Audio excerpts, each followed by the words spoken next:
In the distant corners of the galaxy, far beyond the reach of human exploration, a powerful alien race known as the Zorathians had observed Earth for centuries. They had watched humanity evolve from primitive creatures to sophisticated beings, and they had come to a chilling conclusion. Humans were weak. The Zorathians, known for their technological supremacy and indomitable strength, regarded humanity as insignificant, fragile creatures, easy to crush under their superior might. But when the Zorathians finally made their first move, landing on Earth with their immense, battle-ready ships, they believed the war would be over before it even started. Their plan was simple: invade Earth, subdue the humans, and wipe them out. They set their sights on a small town in the middle of nowhere, one where the human population was unaware of the looming threat. The first wave of the invasion was swift. Zorathian war machines, towering and formidable, touched down on the Earth. Their weapons, capable of obliterating entire cities, were designed to reduce any resistance to nothing more than ash. They had no doubt that this would be an easy conquest. Among the first to witness the chaos were a group of ordinary humans, completely unaware of the alien presence until the ground shook beneath them. As the aliens approached, the humans scrambled, their hearts racing with fear. Panic spread quickly. The might of the Zorathians was too overwhelming to comprehend. The people were certain of one thing: survival seemed impossible. The Zorathians, in their arrogance, observed from their ships, convinced that humanity would fall apart within the day. Their expectation was that humans would either surrender or be wiped out by their superior firepower. However, they underestimated something crucial, something that no alien race had accounted for in their calculations: the human spirit. The first human to fight back wasn't a soldier or a trained warrior, but an everyday man named Jack Winters.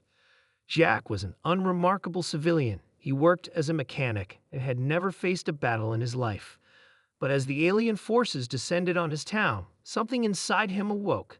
He saw the fear in the eyes of his neighbors and felt a deep, primal instinct rise within him.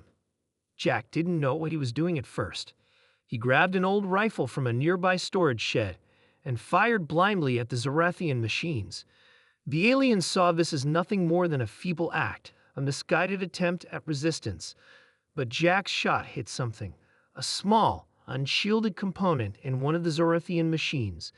The alien war machine faltered, a spark of damage cutting through its massive frame. The Zorathians, surprised, immediately retaliated, but Jack wasn't alone. Others, inspired by Jack's sudden act of defiance, began to fight back. A teacher, a nurse, a farmer, all ordinary people with no combat experience, found the courage to rise. They began using whatever they had at hand: hunting rifles, homemade bombs, and tools that had no business being weapons. But they weren't fighting just for survival. They were fighting for their homes, their families, their way of life. The Zorathians watched as their superior technology was repeatedly outwitted by the humans. Every time they thought they had the humans cornered, someone somewhere would pull off a miracle. The Zorathians thought they could simply overwhelm the humans with sheer force, but the humans had something the aliens lacked: determination. Jack, still leading the charge, managed to infiltrate one of the Zorathian ships with a small group of survivors.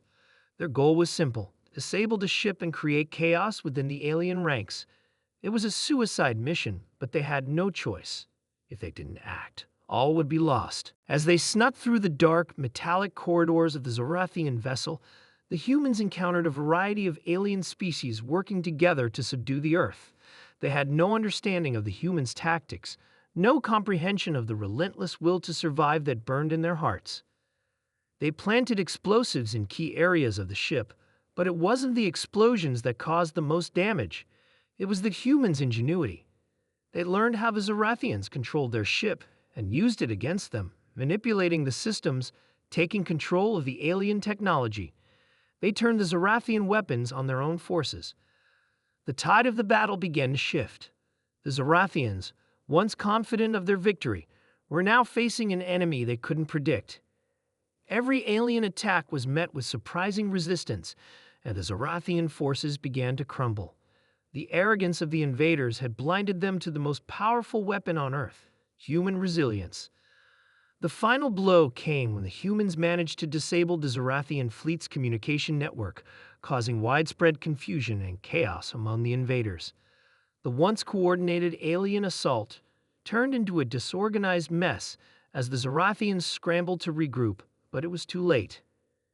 One by one, the alien ships began to fall from the sky, crashing into the earth in a spectacular display of fire and metal. The Zarathians, once certain of their inevitable victory, were now retreating in fear. The humans had done the impossible. They had fought back and won.